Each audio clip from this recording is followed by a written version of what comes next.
I was at NASA a few weeks ago, and we were working on, we were doing a lot of advanced concept work and looking at how we can, again, be responsible ourselves. And there was one option, I think it hit me. I've heard the term used a lot, but we were talking about, okay, hey, to dispose of this, let's just move it into the garbage orbit.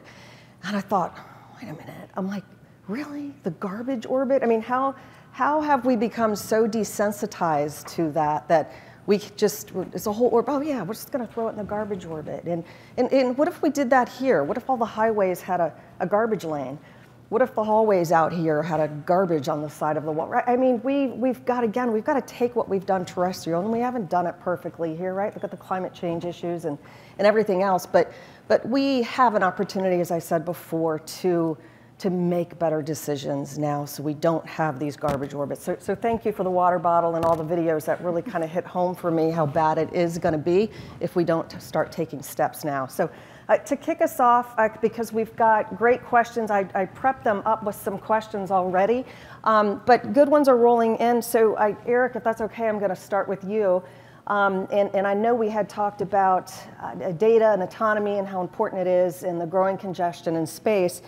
We got a good question that really ties in with what we had discussed in our earlier ones. And the question is, how can you make sure autonomy in space is transparent, that everyone can anticipate what satellites will do autonomously and find out why actions were taken, and tying that to, again, why data and autonomy are incredibly important? That is a good question with a very complicated answer. Yeah. That also includes regulatory and governmental actions as well. We are seeing norms established in orbit now. I know that Department of Commerce is working to build up the regulatory framework, and it's tough. It's really tough. I think, once again, I think what we'll see as space traffic management becomes a thing is there will probably be a default minimally viable amount of data that has to be shared per satellites to operate successfully in LEO. We won't talk about entities that will not abide by this right now, but I think that's what you'll see. So there'll have to be a minimum amount of information that everyone else knows about so that you can anticipate operations before they happen. So I know that doesn't get into your question about autonomy and data and things like that. I honestly think that is probably the more solvable of the issues, and I think more of the regulatory ecosystem building side of it is one that will take a lot more nuance and a lot more effort to establish, which is a great DC non-answer from me, but you know, when in Rome. Right, without more time. And of course, they all know where to find you, so please feel free to ping him later. All right, moving into kind of a different subject, Trevor, and we had talked about economic incentives, and we haven't touched on that tons here. But when we start looking at, I kind of go back to the values, right, being responsibility and safety and security, and how is it that we can, again, help provide incentives that would have folks choose, right, how it is they design their spacecraft, how they be responsible in space. So question for you, Trevor, what will economic incentives look like for adoption of in-space servicing technology? And what is your perspective on how leadership across government and industry can help these incentives emerge, right? And who should lead, right? I know it's a three-part question, and we only have a few minutes here, but I think it's an interesting discussion around who needs to take point on those economic incentives. Yeah, it is a great question. So starting at the incentive side, right, I think some of the incentives already exist. So in the geo life extension market, this has been shown already by another company to demonstrate that this is something that commercial operators are interested in. They're having conversations around it. What really matters are price points. And so that's where the technology comes in to help meet those price points that folks are already willing to pay to have these life extension services or constellation cleanup services. They just need a price point that makes sense. For example, like in LEO, we have predominantly had a tragedy of the commons. And that tragedy of the commons is shifting in dynamics as one operator might own hundreds or thousands of satellites. And when they own that many, it's a self-imposed problem, and that's when they're willing to start paying for themselves. In geo, everybody has a specific slot that they're already allocated into. And so in those spots, they find that an extension in that slot still provides value to them. And that could be because satellites take a long time to build, or there's uncertainties in operations, or aspects there that they would want a service to provide life extension. And so those incentives exist today. And we can go and provide that. Now, on the leadership side, and what changes going forward, there are opportunities to do things like the 5-year rule change, which says, we know this is coming, let's just be a little proactive about it now. And those changes will only further reinforce those trends that we're already starting to see emerge and kind of help support what I think this panel has already had the foresight to start going after, is knowing that this is a problem to solve. So it really, to answer the question of who takes leadership, I think everybody needs to lead in their own way, right? Commercial industry needs to show that there are economic reasons to solve this problem. Government needs to provide a structure, like almost the stoplights at intersections, right? To how do you actually manage this interaction, whether it's autonomy or whether it's space traffic management or the like. And then as part of kind of the regulatory side or a user base, providing clear signaling on what is desired and what is wanted. And so each can lead in their own way, and they just have to be vocal about what that means for them. I'll have to throw a wrench in there a little bit. Please. What about internationally, and other panelists, please feel free to jump in, because what you say is exactly true, right? And who should lead, right? You look at government, I do feel like the onus is on us to take point on a lot of that and craft a framework. But I think you industry partners will agree, government, we're here to help, right? You do not want us taking over and telling you exactly, right? We regulate you guys to the ground, and it doesn't help you all do what you need to do to innovate. So with that said, we can control and influence within a certain sector, but when we get internationally, we cannot, we can't force other countries to do the same. So any thoughts from any of the panelists? And Eric, you look like you've got a big smile. I'm going to let you jump in. I have thoughts. So it's not completely 100% this is the way it happens, but I know that a lot of times in the space industry, US leads in regulations, and then the rest of the world kind of follows and mimics. And so that's kind of happening now. I know that Commerce is working to put out regulations as fast as they can, which means sometime in the next 5 to 10 years. And so what we'll need to see is actually industry stepping up to be cooperative, to work together, to establish norms and provide that example of those things working so that we can inform the development of those regulations. And where I think government can be most useful in the near term, in addition to the regulatory developments, is being a customer, is being the primary customer of data for space traffic management or space situational awareness, things like that. Because if you don't have a large unified customer that is pulling in the data, and I mentioned this in a panel earlier today, you're going to have fragmentation in the industry. You're going to have the haves and the have-nots purchasing higher quality data and services, ability to better track their own assets and things around it, and those who cannot afford those things will stick to traditional like TLE government-provided things. But if you have government as a primary customer, similar to like the Earth observation market, what you can see is like there would be a minimum service that would essentially be provided to all. So enhanced version of basically what's available today with what there is tomorrow. And I think that's the way forward, where you can see the norms self-establishing based on where customers and industry puts itself, and then working in tandem with the regulatory developments to inform them based on reality and not based on projections or hypotheticals. Yeah, I'd like to double down on that, actually. And a good example is outside of even this panel, which if you look at SpaceX and their success in launching humans, they had a structure and a program for commercial resupply to get just cargo to the space station. And then they had a program to bring humans to the space station.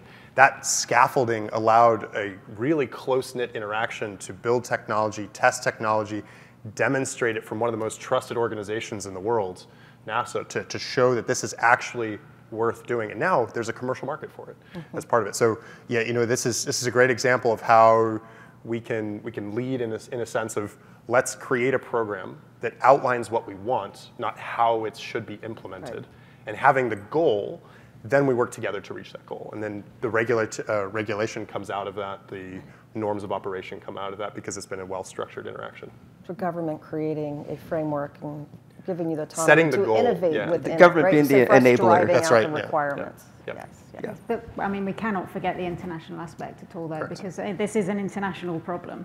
You know, the US does have a very good track record of leading around the world, but we can't solve it in isolation. So the work internationally with the fora and the committees, you probably saw the fun picture where so you can win a prize if you could have found me in that committee picture.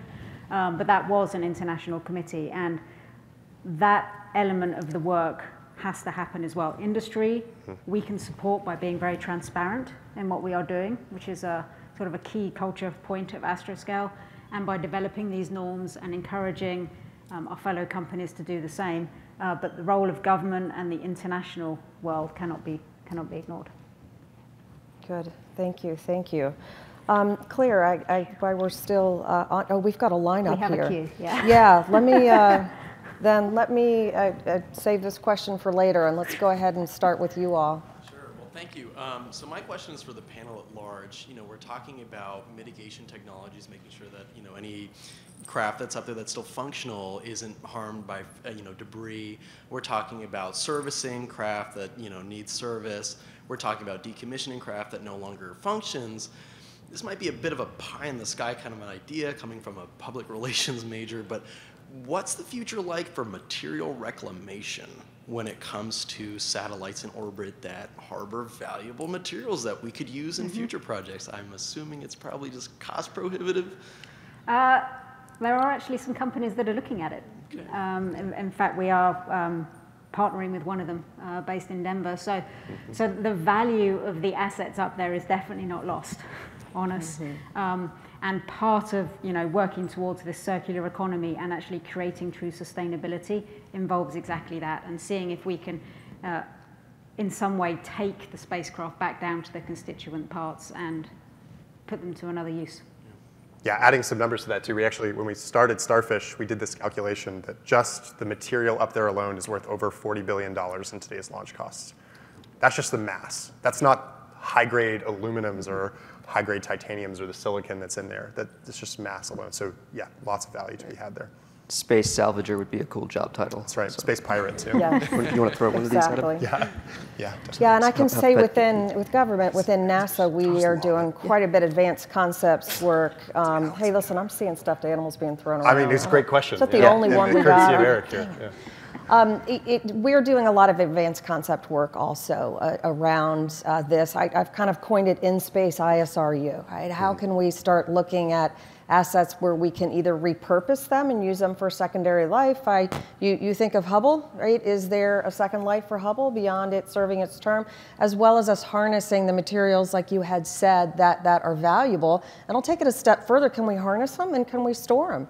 Can we have like a she shed in space, right? Where we actually, sorry for the guys, right? Just a shed, where we can actually store these materials and then have, robotically retrieve them and use them for whatever purposes, because assembly is getting there, and in space manufacturing, right? We're moving on and on. So great question. All right, let's move to our next live question. Okay, my question is a little more general, but today we've been talking about a very important subject of sustainability, and as in recent years, people are taking more notice of it, but there's still a long way to go till everyone agrees with it. And I was just wondering, in your recent careers, have you faced people who said that they just don't agree with sustainability, they don't believe in your idea, or they don't believe in your company, and how have you dealt with them? I'll start. Please. Yeah. Yes, I have. I've had the challenging questions asking if, someone could pollute as much as someone has to date before they have to start behaving responsibly in space. And some who will just simply say they can get a waiver so they don't have to deal with it. I always in those conversations take it back to my belief in the long-term view and the vision is that if we act today, then for your generation and the generation that comes after you, space can be, an amazing opportunity and a key part of our lives on Earth, rather than trying to argue with them based on the specifics of regulation or the contract. So I always try to put it back in the bigger picture view. I mean, I think we're all just trying to avoid the world of WALL-E.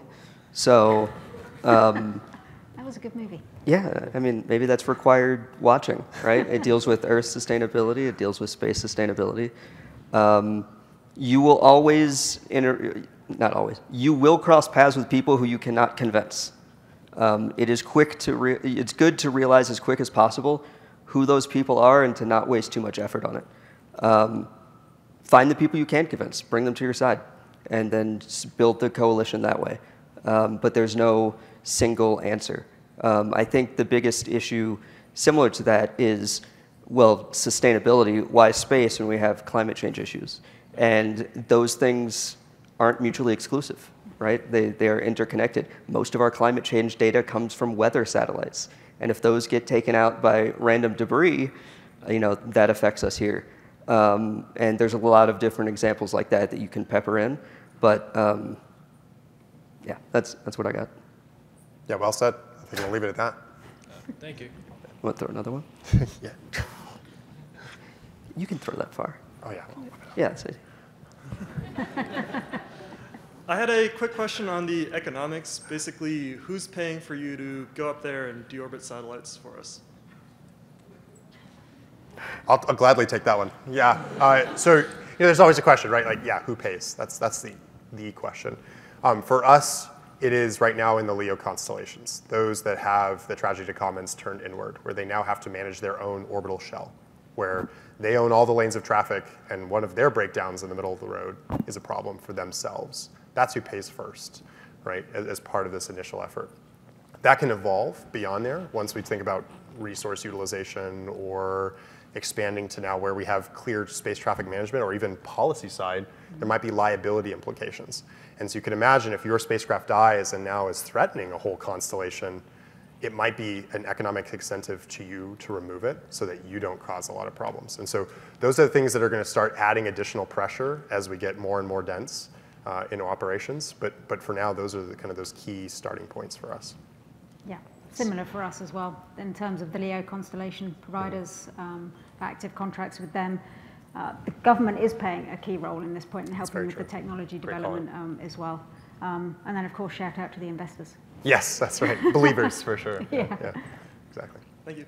Thank you. Yeah, and we like to obviously continue to fund these. NASA, speaking for our agency, right, we don't want to have to own this type of infrastructure and this capability, but it's important for us with the subject matter experts and expertise we have to allow them to leverage it and also to fund them in the development of these so that we can buy those services from them. So if we have something go awry, hey, call one of these guys, right? And hey, I need you to go and grab this for us, right? It's not as simple as that, but it would be great if I could schedule it on an app, right? I'd like y'all to go rendezvous and pull this out. And Save we'll my satellite. That's right. Yeah. So, if I may all add right. actually one more thing to that that just dawned on me. The technology that you use to deorbit a satellite is the same technology you would use to build a structure in space, that you would use to build logistics between Earth and the moon.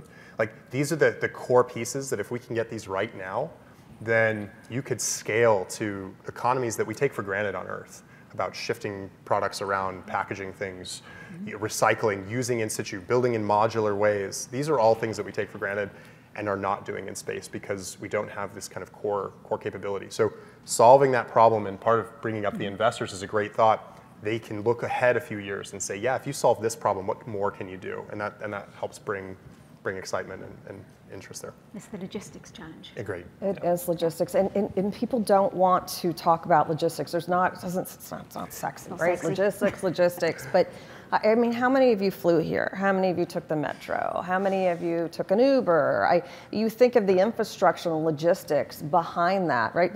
Nobody notices infrastructure until something goes wrong, right? Oh, it was a great flight, right? And we don't talk about all the what went behind the scenes, right? And we'll complain when our flight's delayed or something happens. And so you think of us setting up that type of infrastructure in space. And a shameless plug for NASA work that my team did on the space superhighways. If you all go out there and Google that, we've got a paper we did at IAC around it that explains how we can, and that's a cutesy term, but it's how we can build out regional hubs at intentional orbits that allow these logistics.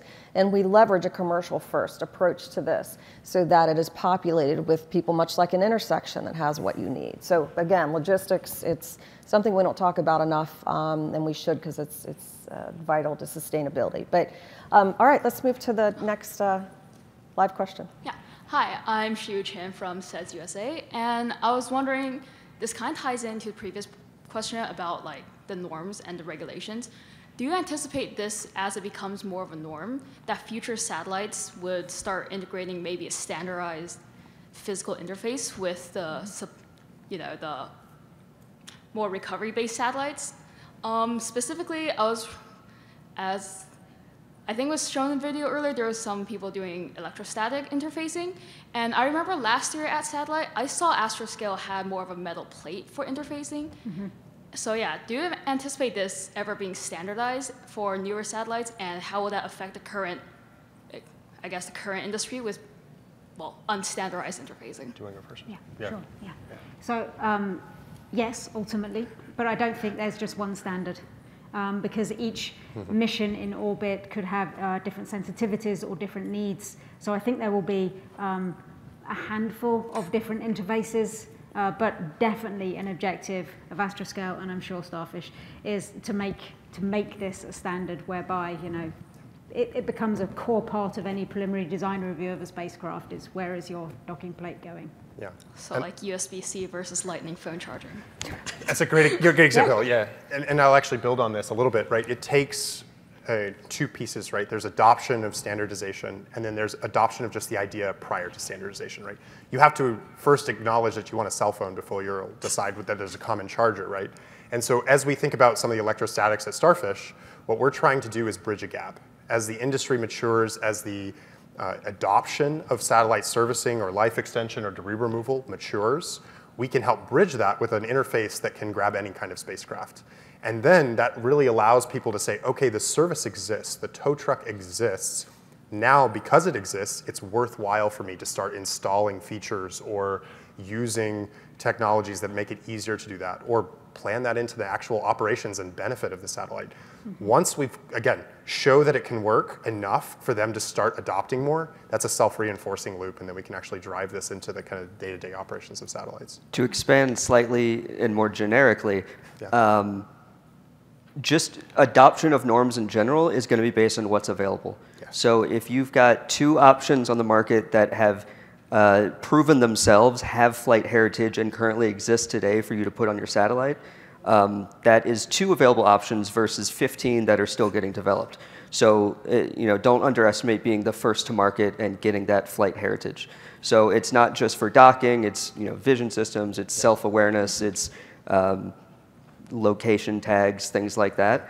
All of that will be established based on what is there to use now, what can I put on my satellite now, and then it gets reinforced by the market itself and then kind of filters in the way they stated. But I think it's similar to docking, but I think it can be expanded to a lot of different norms and operations. Exactly. Yeah.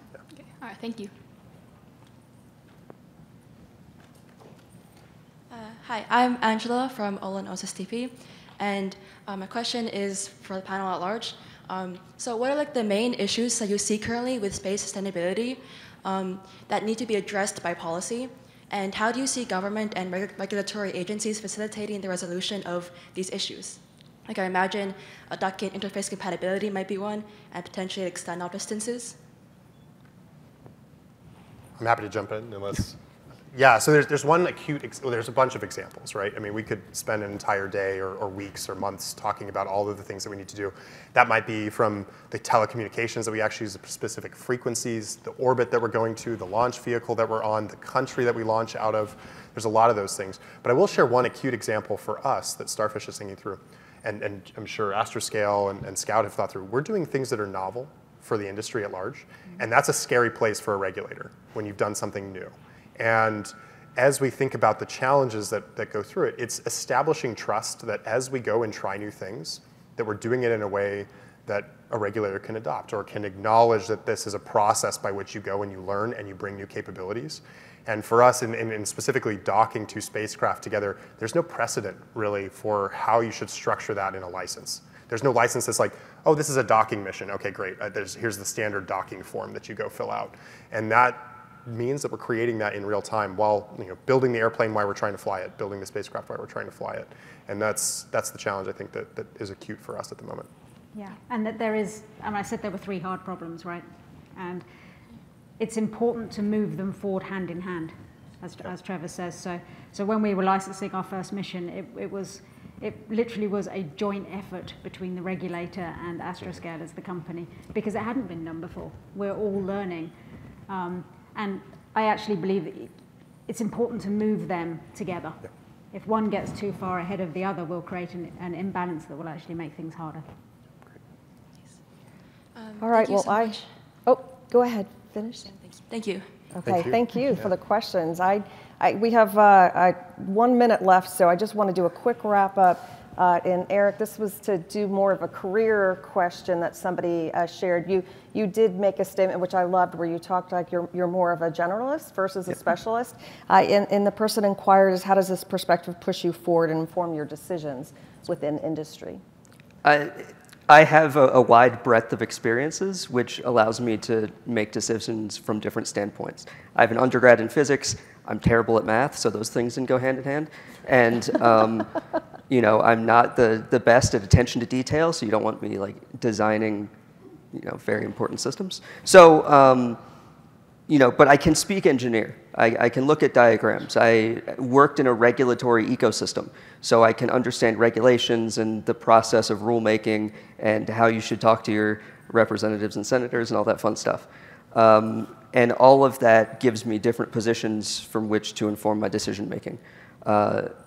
Jack of all trades, expert of none is another way I describe it. But the benefit of being in my position where I'm at is I can get experts who actually know what they're talking about and confer with them to make sure I'm not saying anything dumb.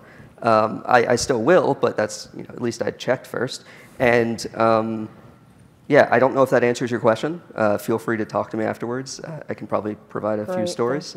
Thank you. That's a great way to wrap it up. And we're right at 3, so I will wrap it up. And thank you. Big hand for our panel. To you both as well. And thank you for joining us. And you know where, again, to find all of our panel members if you have any more questions. So thank you for having us. And if you did ask a question and didn't get an owl, come see me.